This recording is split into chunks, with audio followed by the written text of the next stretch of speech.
c'est absolument pas le but, je viens de prendre une photo.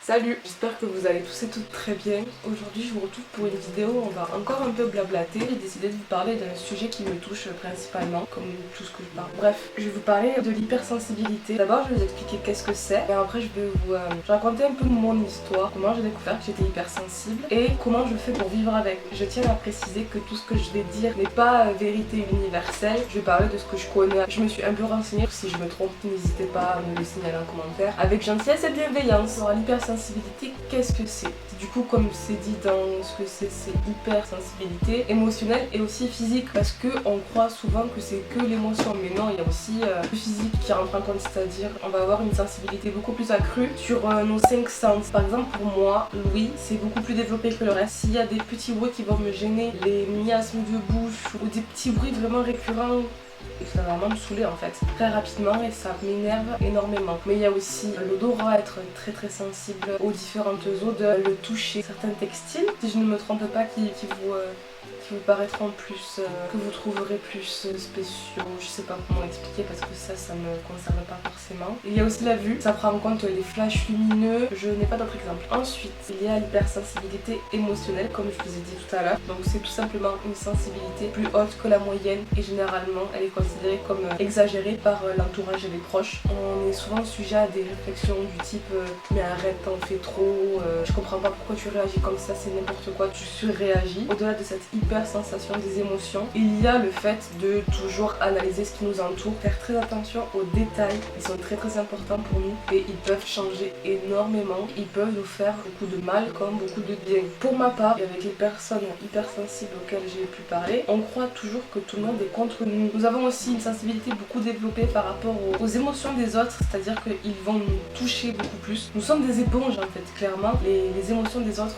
on va s'en imprégner et on va les ressentir en même temps que c'est vraiment beaucoup de compassion. On a énormément d'empathie. On n'est pas censé être autant touché par vos émotions. Je vais voir. Je disais qu'il était possible que vous ayez comme moi un certain décalage par rapport à la réalité, c'est-à-dire des pensées qui sont beaucoup trop présentes, comme les gens peuvent dire vous êtes tout le temps dans la lune, redescends sur terre ou des trucs comme ça. On peut avoir des pensées ou des imaginations qui sont beaucoup trop intenses. Du coup, je voulais mettre ça en lien avec des rêves. Dites-le moi en commentaire, mais est-ce que vous aussi, depuis que vous êtes petit, vos rêves sont beaucoup trop intenses, très riches en détails, et est-ce que vous vous en rappelez beaucoup? Par exemple, moi je me souviens de mon premier rêve, de mon premier cauchemar. C'est sûrement pas les premiers, mais c'était les plus marquants. Je crois que je devais avoir 3-4 ans. Et du coup, avec ce mélange de spécificité que nous avons, il y a du coup une très grosse tendance à l'anxiété. Voilà. Après, c'est pas grave d'être hypersensible, il faut juste réussir à vivre avec. Il faut surtout en faire une force. Après, c'est à vous de voir comment vous voyez les choses, quoi, parce que je pourrais pas parler, je pourrais pas vous donner trop de conseils par rapport à ça, si ce n'est d'accepter ces émotions et de ne pas les renfermer comme je l'ai fait. Et surtout d'en parler autour de vous et de tenir tête aux gens qui vous disent arrête, t'en fais trop, parce que c'est pas vrai, vous en faites pas trop. Donc ensuite, comment j'ai su que j'étais hypersensible?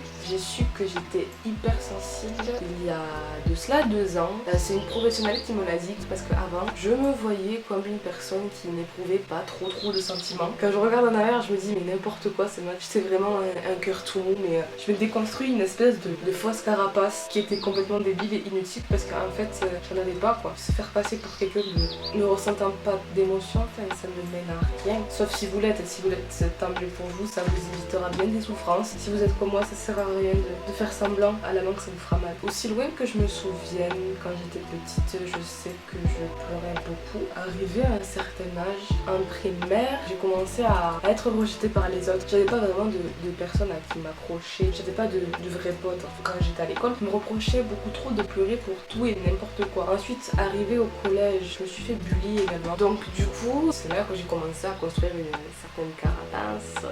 Enfin, du coup, fausse carapace. Ouais, je faisais croire aux gens que ce qu'ils me disaient ça m'atteignait pas, alors que c'était faux. Et ensuite, arrivé au lycée, pour survoler le lycée, les 2 ans que j'ai vécu avec cette fausse carapace ont été plus ou moins compliqués. Et ensuite, je me suis pris la claque de ma vie quand on m'a dit mais vous êtes hypersensible, mademoiselle. Du coup, je me suis rendu compte que je me mentais à moi-même depuis longtemps.